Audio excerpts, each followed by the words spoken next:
Okay, it's going to be a review of WCW Souled Out 1998. This is the first pay-per-view of 98. It almost had like an NWO inspired theme here with the spray paint with Souled Out. It almost felt like this was like the NWO's own pay-per-view.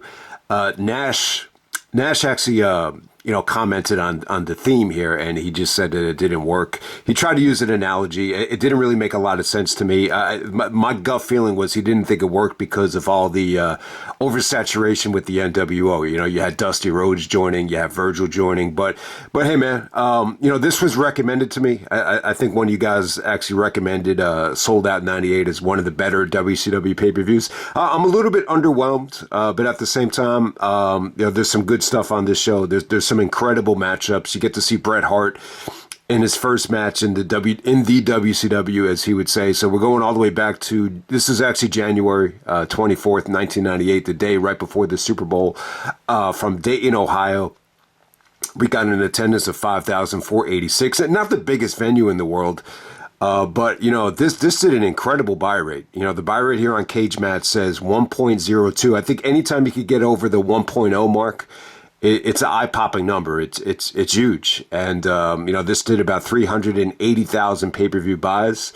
I mean, it's a decline from Starrcade. I mean, Starrcade did, 700,000. So automatically you're going to say, all right, so it dropped over 300. So that's not good. But still, it's still one of the highest WCW buy rates, I think still in the top 10. So I'm a little bit baffled at why it did so well. I think there's a little bit of a hangover from Starrcade, maybe just curiosity is in terms of what they were going to do with the belt. And then at the same time, give Bret credit. This is Bret's first WCW, at least his pay-per-view match. I'm not sure if he had a match on Nitro or Thunder right before this, but we're going to get right down to it, man. All right, first match. I just thought the beginning of the show was great. I think you got off to a great start. The first match on the show, you had Chavo Guerrero Jr., Juventud Guerrera, Lizmark Jr., and Super Calo taking on El Dandy, La Parka, Psychosis, and Silver King. I mean, what really stood out about this show is someone actually had a sign in the front row that said Lucha Libre wrestling equals a bathroom break. So I said to myself, why do they have that mentality towards the Lucha stuff at the time? Because it was still like some of the best matches. I mean, this was some of the highlights of the shows. So there's still a lot of people that had a negative attitude towards it. My only reasoning behind that was, maybe they just kind of saw it as it just didn't feel important. Because there's no storylines and you don't know who the wrestlers are. So maybe that's why it came off like that to certain people. But I thought this was incredible. I thought you had good action here. I mean, everybody here shined, especially Juventud. Juventud had some really breathtaking, aerial offense here. And who really surprised me too is La Parka. La Parka is actually, Dominic has dressed up like him, several times over the last couple of years with his ring attire. It's almost like it's almost like a skeleton, ring attire. If you've seen it, you know what I'm talking about. Dominic has paid tribute to La Parka time and time again. Chavo gets the big victory here with a, tornado DDT on Psychosis, believe it or not. So big win for Chavo. 98 just seemed like it was his breakout year, at least in the United States. So I thought he had tremendous action here. Good stuff. Definitely, arguably the match of the night. I thought it was that good. I never heard much about this match, but this is just a nice little showcase here. And it just shows you the kind of depth that they were able to get on this show with the Lucha action. Next up, you had Chris Benoit taking on Raven.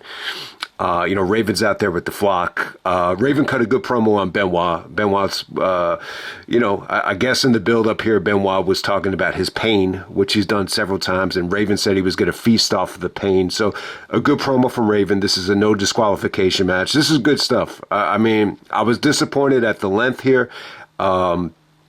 This placed really high on my Chris Benoit top WCW matches, but still, I think they could have got more of a green light here. But hey, it was good stuff. Benoit was extremely over in Dayton. There was a ton of, Benoit chants. It felt like he was more over on this show than the normal WCW show. And, Raven, Just came over from ECW. I think he wrapped up the Tommy Dreamer feud in June. So when you get to, the winter time, he's clearly in full Raven effect right here. So I thought this was great stuff. They brought out a chair, so you get a lot of weapons and a lot of crazy suplexes on the ramp. Benoit with the, I think it was Raven with the beautiful drop toe hold. That's one of the best things Raven does is that, some of these drop toe holds, he did it to Rhino at Backlash. He does it to Benoit here on the steel chair. Benoit does the flying headbutt on the steel chair to connect to Raven. So once again, Benoit uses his head as a weapon here.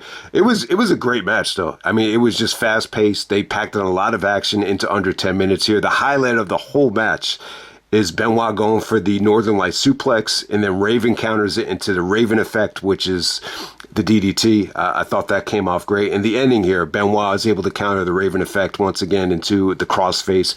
Raven doesn't tap. He just kind of passes out with the crossface locked in. He actually has the... his tongue pierced. It's kind of baffling as to why so many guys would get their tongue pierced in wrestling. I think Punk had his tongue pierced, and so did Raven. I don't know if it's a straight edge thing or a sex thing or whatever, but hey, I wanted to talk about Benoit's theme here before we wrap this up. So he comes out with this, his WCW theme. I mean, that's the only way to call it. Someone actually asked him about it on Bite This, and actually said, we heard your WCW theme in a porno movie. And then Benoit goes like this. He's like, oh, okay. I didn't know about that, but being that it's WCW, it doesn't surprise me. So it's like one of these themes that's actually from like the public domain where, you would just kind of classify it as like generic music. So yeah, I could definitely see that. Like if you were on, one of these late night, softcore porn networks, sometimes they play like generic music. So it went like this.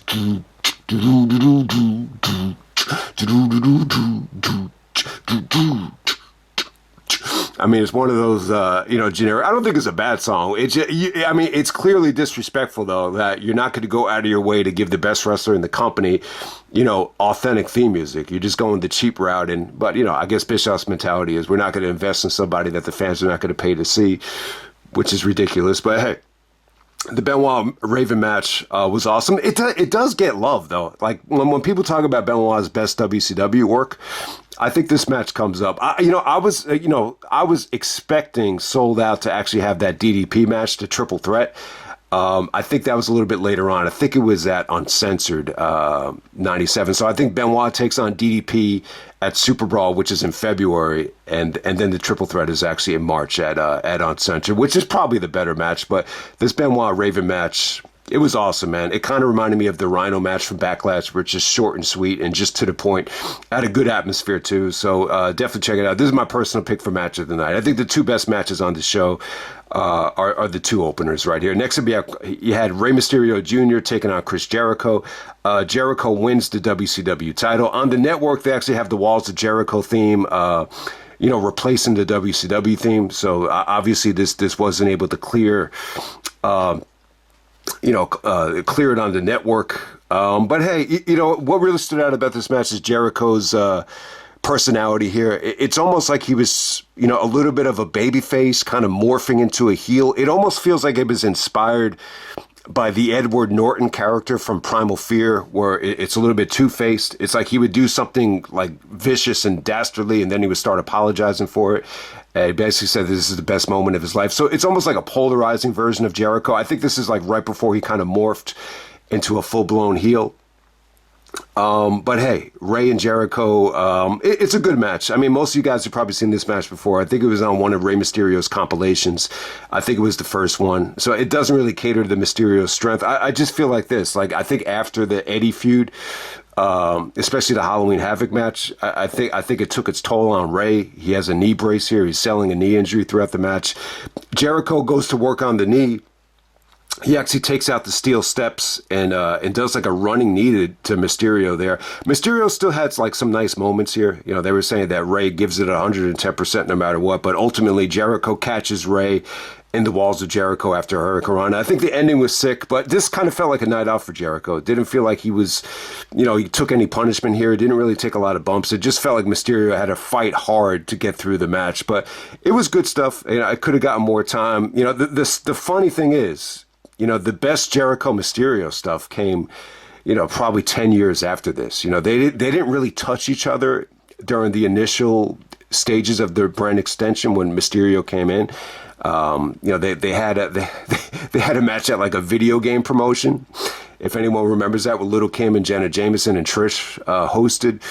That was on Spike TV. That's the only time I think they wrestled. They tried to brand it as a Raw vs. SmackDown interpromotional match, but you'd have to wait until they get to like 2009, like summer of 2009. The feud really clicked. I mean, it was one of the best feuds of 2009. But the WCW stuff between Jericho and Ray, it doesn't really hold up for me. I mean, it was okay, but I just don't think this was great. Solid match though, yeah. All right, next up we have Booker T defending the television championship against Rick Martel. All right, a couple things stand out here. I think Booker T looked great. I think, this is one of the few times where Booker T took a lackluster atmosphere and, kind of a broken down opponent and kind of carried him to a decent match. I would say it's a watchable match. Martell here back on the juice. If you look at his body structure, especially his legs, he looks a little bit broken down. He just looks like, someone that's approaching, the days where he just feels like he's breaking down, as a nice way to put it. I don't know how old he is at this point. I would assume that he's north of 40. I like Rick Martel. I think, when I look back at my childhood, I want to give him credit. I think one of the first, cocky, arrogant baby faces that really kind of, took the cocky, arrogant baby face to and made it interesting was Rick Martel with the, the feud with Jake the Snake. I think that feud was huge. I think he played the role of the cocky, arrogant, heel, maybe better than anybody, at least up to that point. But at this point right here, I don't know. Like, Rick Martel's kind of weird. It's almost seems like he's kind of gone forgotten. I think him going back to WCW, I think Vince did a lot for him. I think when he was in the golden era with Vince, he was able to be on the juice. He was able to have the gimmick. I just think that was his prime, and he never really recovered from it. But here, I mean, he was. I mean, you could see he's a solid worker. Nothing flashy. He didn't get any heat here, and it was really tough to differentiate who's the babyface, who's the heel. There was a code of honor after the match, so I guess this was a babyface match. But yeah, Booker really stepped his game up here. Yeah, he got a lot out of Rick, and the ending came off sweet. Booker T is able to get Rick Martel down and beat him with the Harlem Hangover. I thought it was a good ending. I think anytime Booker T was on the offensive end here, he definitely came off like he was the best, one of the best, if not the best, worker in WCW at the time. So you just forget how good Booker T was at this time in 98, and that's what I think this match showcased. Okay, well, one of the things that I thought brought down Souled Out 98 was this segment. You had a segment with J.J. Dillon, bringing out the vacated WCW title. I guess after Starrcade, Sting and Hogan, it was such a controversial finish that they made the title vacant. So J.J. Dillon comes out, then Piper comes out, kind of, resorting back to being the commissioner, just like he was in 96. And then they set up the big Hogan-Sting rematch, which would be at Super Brawl in February 98. Sting comes out, Hogan comes out. I just thought the segment lasted forever. It just wasn't engaging. It felt like it just went on way too long. But you get the point. They wanted to make the Hogan-Sting rematch feel like a big deal. I believe Sting actually won the belt there in February at Super Brawl. But, this whole show, I mean, for as good as it is, I understand it. Like, a lot of people think it's a quality show. But it really does a good job of setting up the Sting Hogan rematch. But we're going to move on to the next match. We got Larry Zbysko coming off of the Bischoff. What seemed like it was haven't seen the match yet, but it seemed like it was a very polarizing match against Bischoff at Starrcade. So we got the living legend Larry Zbysko out there with Dusty Rhodes supporting him to take on Scott Hall. Scott Hall comes out there with Louis Spicolli. I didn't think this was that engaging. I think you saw some good stuff from Larry. His comeback actually got a pretty decent reaction, but it kind of hit me watching this match. Has Scott Hall ever won a world championship? Obviously he one of his gripes was that he wasn't in the WWF title picture. Never won the belt. And in WCW, did he ever win the championship? I'm going to say no. I could be wrong about that, but just from my memory, I don't think he ever did. You know, he's clearly taken a back seat to Hogan during the initial stages of the NWO. But yeah, I didn't think it was great. You know, I just don't think Scott really got it going here. You know, the finish actually features Dusty, you know, turning on Larry Zbysko and taking off his shirt and joining the NWO. This is a weird one. You know, Dusty joining the NWO. I want to say, man, it just did not feel natural to me. I want to use an analogy here. Just nothing's really coming to mind. But yeah, Dusty Rhodes joins the NWO. I think along with Virgil. You know, I would say Virgil and Dusty, even Konnan, those are three at this time that just, yeah, I mean, just from a distance, as someone that was not a WCW fan, just kind of looking back from a long distance. Yeah, I mean, just to me, it just does not look right. All right, next up we have the 6-man tag. I wasn't a fan of this match. I think the pay-per-view definitely hit a rough stretch in the middle here. So we got the big boss man, Ray Traylor, teaming up with the Steiners, Rick and Scotty, to take on the NWO, Buff Bagwell, Konnan, and Scott Norton. We're very familiar with Scott Norton from the Collision in Korea, which, you know, I thought he did a great job on that documentary.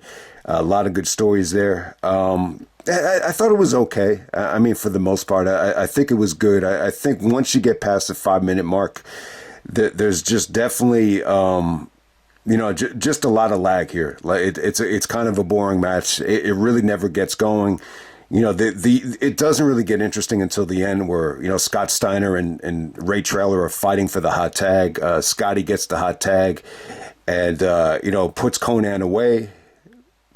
I think at this time, I think the only thing that really stands out, there's a little bit of tension between Scott and Buff Bagwell. They're kind of you know, talking shit to each other, but it's almost like a mutual respect.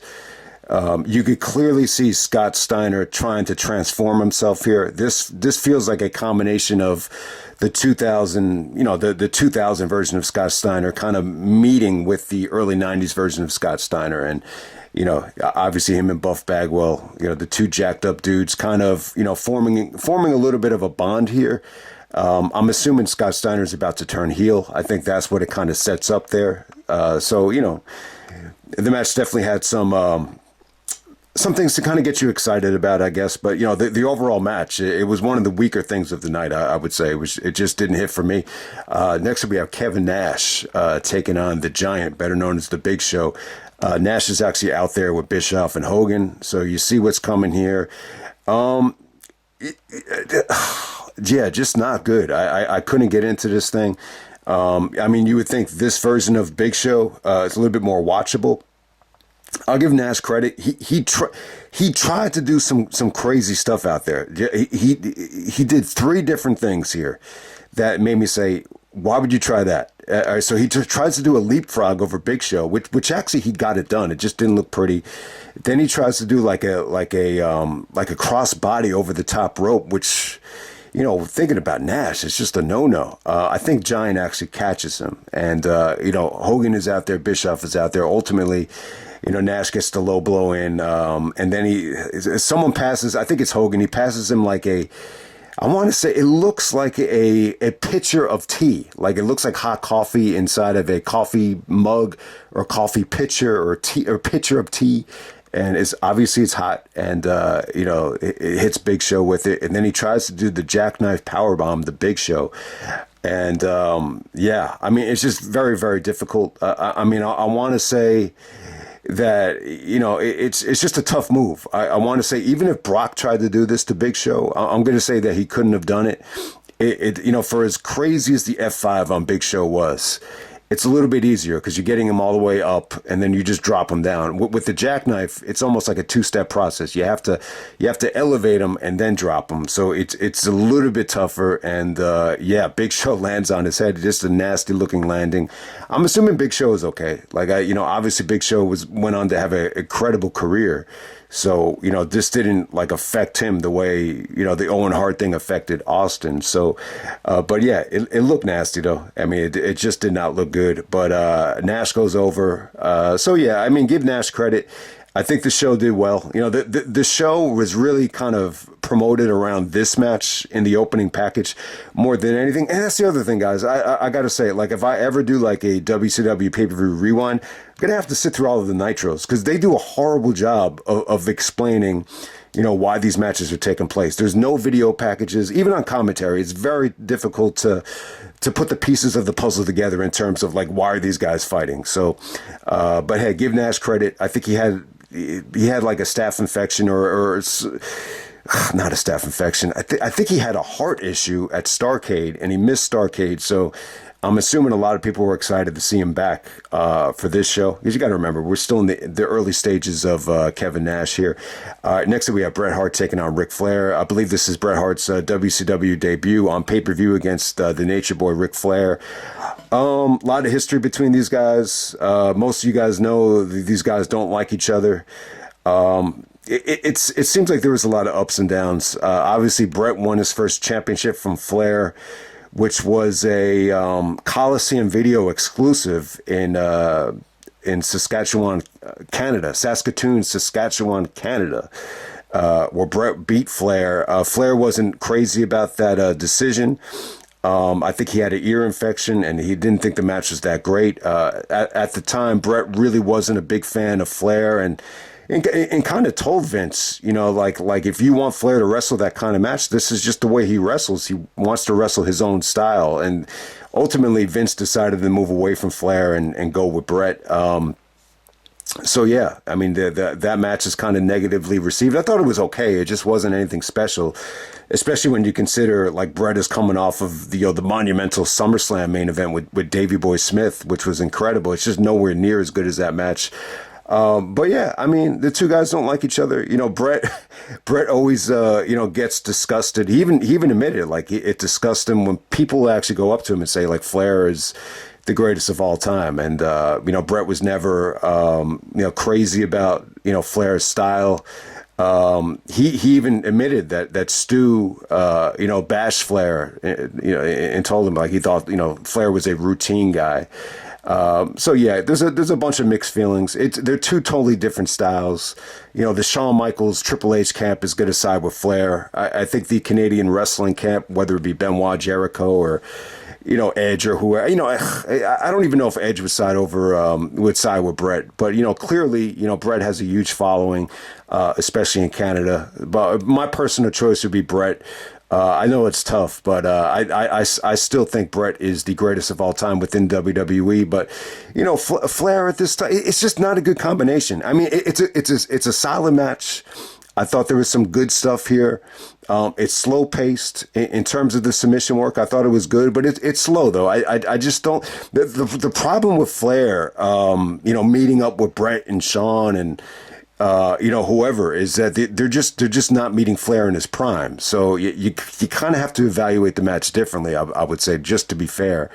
But it was good stuff. I mean, did it blow me out of the water? I'm going to say no. I mean, could you argue that this is, a little bit better than the Smack 'em Whack 'em match? I would say yes, but at the same time, it still had a lot of similarities. You could clearly see here Bret get agitated, by the chops.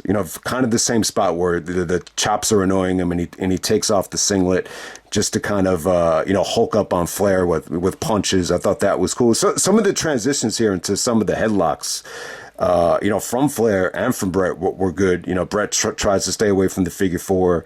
Flair is trying to stay away from the sharpshooter. Bret cuts off Flair's momentum with a sweet looking, Russian leg sweep. So yeah, just pretty basic offense, but it was solid stuff. I think the problem with Flair, especially at this time, is, he's got a very much like an old body. He's always had like an older looking body. And sometimes when you do, I've noticed this even in like basketball when I'm playing with old guys that take a bump or get knocked down. It's such a slow way down that it's tough to kind of execute a proper bump when you have such a broken down, kind of an older looking body. So I'll definitely say that it just wasn't as fluid. I think is some people would expect, because you're getting arguably, and it definitely comes up. I would definitely say Bret and Flair probably get the most amount of respect in terms of being labeled the greatest of all time.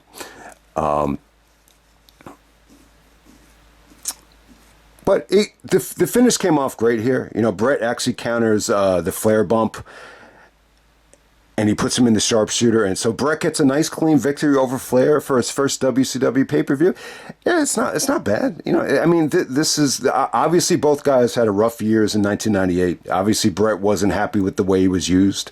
And, Flair had his beef with Bischoff, which, culminated in a big return in September, where you got that awesome Flair and Bischoff promo. So yeah, both guys didn't have great years in '98, but yeah, I mean, if you're gonna ask me, like, was this Bret Hart debut a disaster? No, I thought it was good. I think they gave him the right opponent. I think it felt like a big time match. I would definitely say most people are, pretty happy with it. I think 4 stars is extremely generous, but yeah, I mean, I think 3.5. A little bit over 3.5 is a fair rating for this. I'm once again, I'm going to say I wish the match could have been a little bit better. I just don't think Flair and Bret had the most amazing chemistry. I mean, once again, this is another example of 2 great wrestlers that just didn't have the best of chemistry. But I think a lot of it has to do with there's a generational divide. It's more of a 70s style meeting the 80s style, and I just don't think 98 is Flair's prime.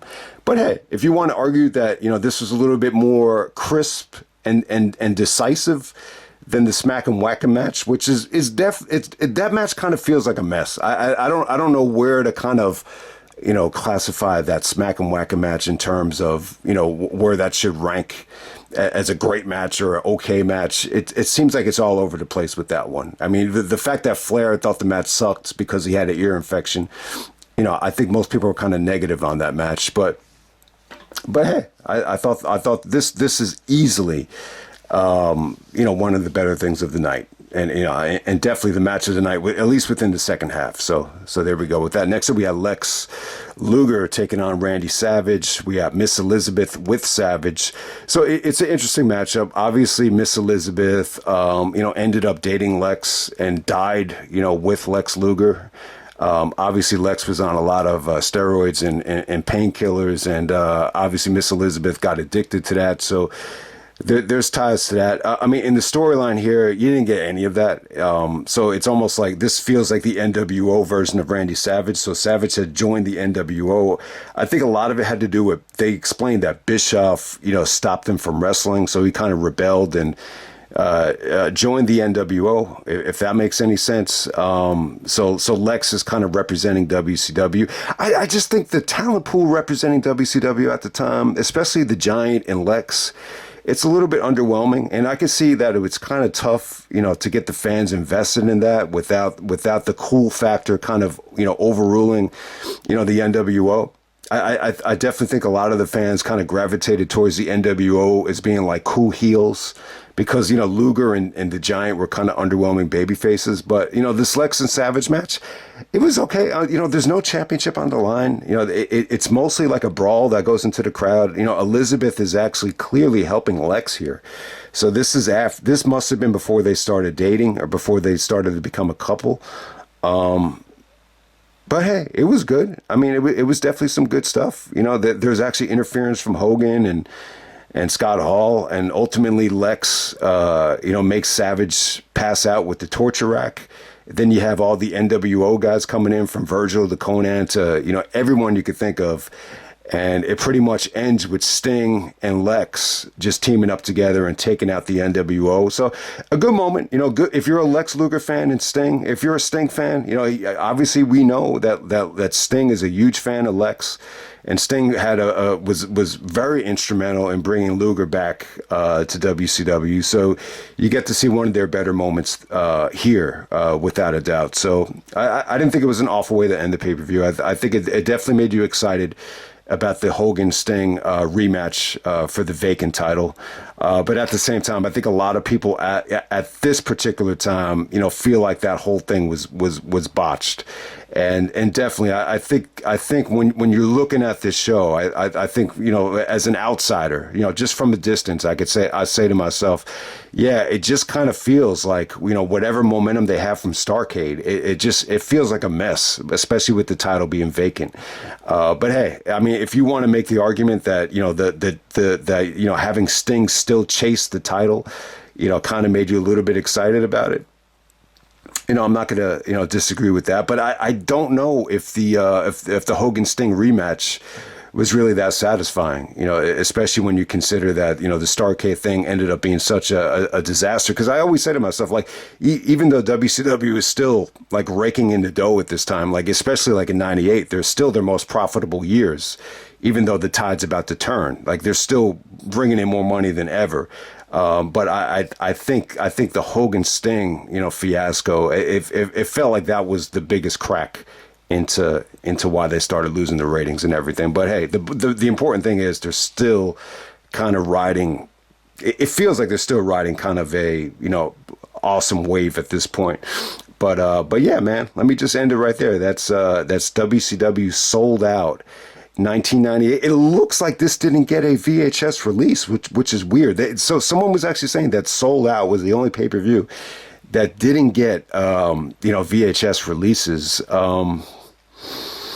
The only thing I could kind of that I can make sense of that is that was more of like an NWO pay-per-view, and maybe WCW didn't want to distribute it on home video just to kind of give it like a real life type of feel. I mean, I think that's the only thing I could say there. But at this point, who really cares? It's on the network on Peacock if you want to check it out. Would I say it's the best WCW show ever? No, I'm a little bit underwhelmed by it. I really am. I think there's some awesome stuff in the beginning. All right, so let's just break it down. I mean, the Lucha match was really good. That's arguably the match of the night. I think Benoit and Raven, arguably the match of the night. I thought it was awesome. I was a little bit disappointed in the length, but it was still good, man. For the amount of time that they got, I think Benoit and Raven was really good. Jericho, Mysterio. The WCW version of their stuff is always underwhelming. But hey, it's still Jericho, Mysterio. It was solid. Booker T and Rick Martel. I didn't think Rick Martel looked great, but it was still a solid match. I thought the pay-per-view got off to a great start. They definitely hit a roadblock once they got to Zbysko and Hall. The 6-man tag with the Steiners was underwhelming. Nash and the Giant was kind of a mess, but it's something to see though because of that jackknife.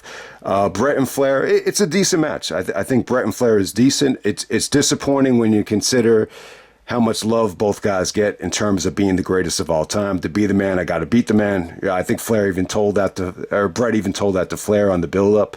But Luger and Savage, kind of a baffling main event. It just wasn't bad. It was just kind of short. I think it was kind of just a way to kind of set up, some excitement with Sting and Hogan going into Super Brawl. So let me just end it right there.